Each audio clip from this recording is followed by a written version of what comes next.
I got my hands on the new Swatch Blancpain collaboration.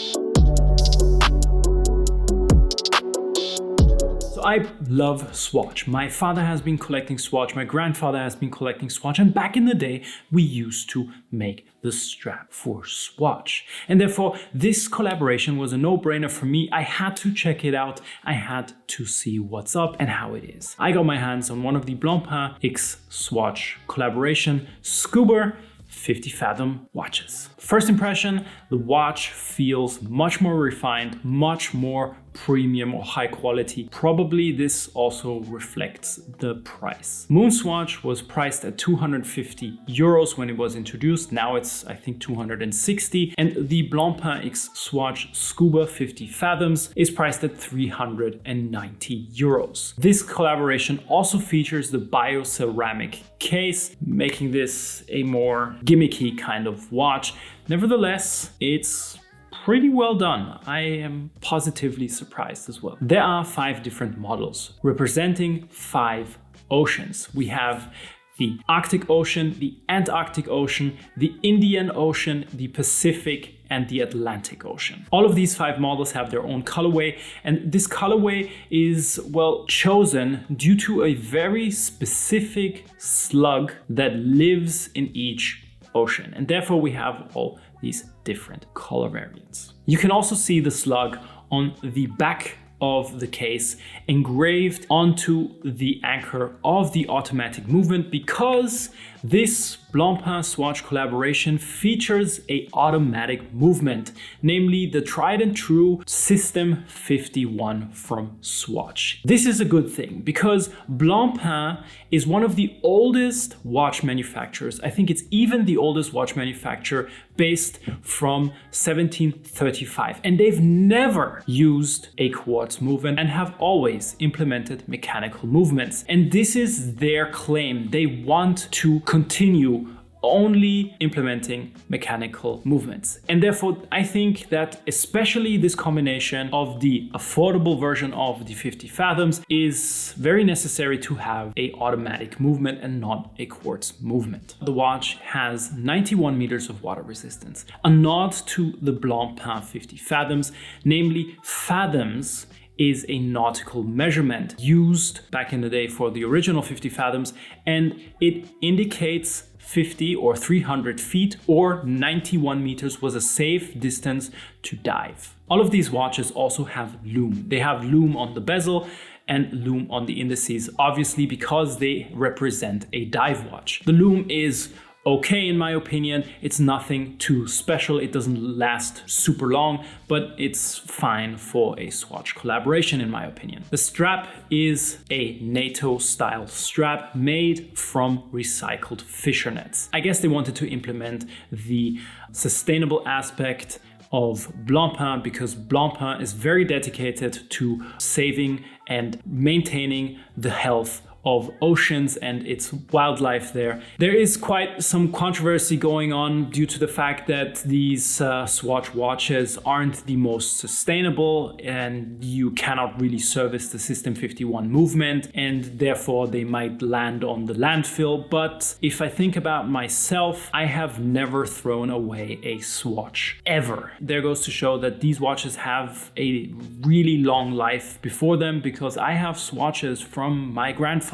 They still work. We will have to see how this will pan out. There are 5 different models in 5 different colorways. The Arctic and the Antarctic are a bit different than the other 3 models. They do not have a date, and they have a very specific emblem located just above 6 o'clock. They also feature a classic indices design where you do not have any numerals. They have the old Blancpain font on the dial. The one that I have is the Arctic Ocean. It has an emblem on it which says no radiation. And this goes back to the earlier versions of dive watches that had radium as lume. And radium is very harmful, it's radioactive, and therefore for transitional models that were produced afterwards that had used tritium, they had to have this emblem on it to state that they are not harmful, not radioactive. And the other one, the Antarctic version, has an emblem on it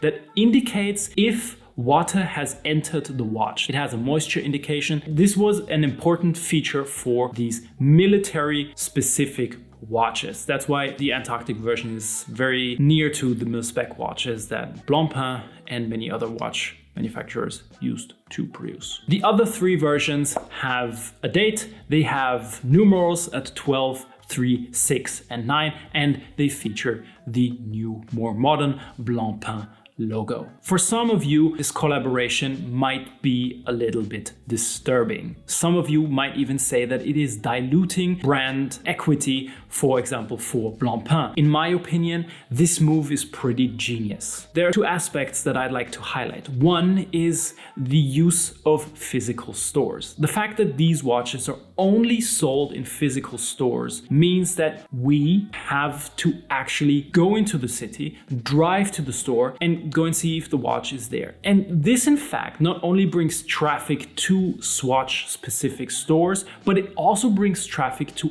all the other surrounding stores. You might have to wait, so therefore you might grab a coffee, or you might be hungry and might even go for lunch, for dinner, whatever. So this fact is something that I personally really like because it brings more traffic into a city, therefore it helps other businesses as well, and I like that. The other fact is the whole aspect of collaboration. This is a marketing tool that we have seen other brands do very successful. One huge brand actually is Supreme. They have been using this collaborative aspect for years now. This is a tool that more groups should utilize because there are a lot of different aspects within each brand that can help other brands or even the whole group, especially a brand like Swatch that has tons of different kinds of tools, of movements, and a lot of creative aspect with it, can help, for example, make a brand like Blancpain popular for a new generation, a generation that might not be into watches right now, but down the line will be. And this is exactly the topic that excites me the most. These Swatch collaborations, they bring new people into this industry. And for some of you, this might mean that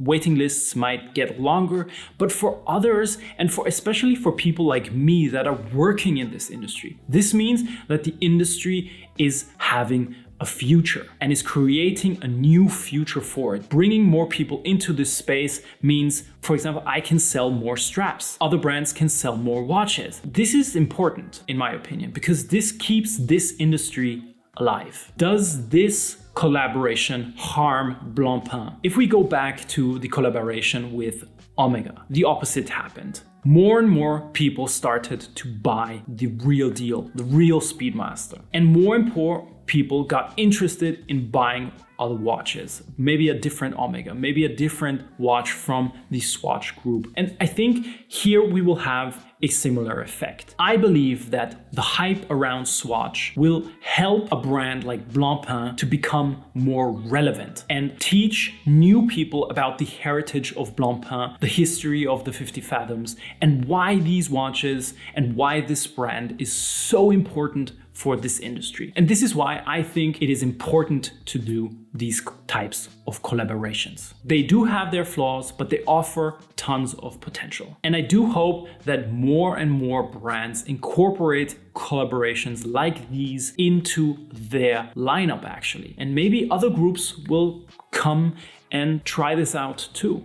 And this is something that excites me personally. I'd be interested in a very interesting collaboration between, for example, Lange and a Cartier. This could be super interesting. We'll see what happens, and who knows, maybe it won't happen ever. But hey, We'll see. So the big question is, do you need one? Do you have to line up and get one? Because honestly, there is some sort of hype. Not the same hype as we had with the Moonswatch, but there is a little bit of hype going on for this particular collaboration. Will it be as hard to get as the Moonswatch? Probably not. The resale value has gone down just after a couple of days. The watches have become more readily available already. We will have to see how it turns out down the line, but I do think due to the fact that we have less models, probably the Blancpain 50 Fathoms is not that popular, we will see more availability of this particular watch. Probably you don't need one, but if you're a fan of Swatch like me,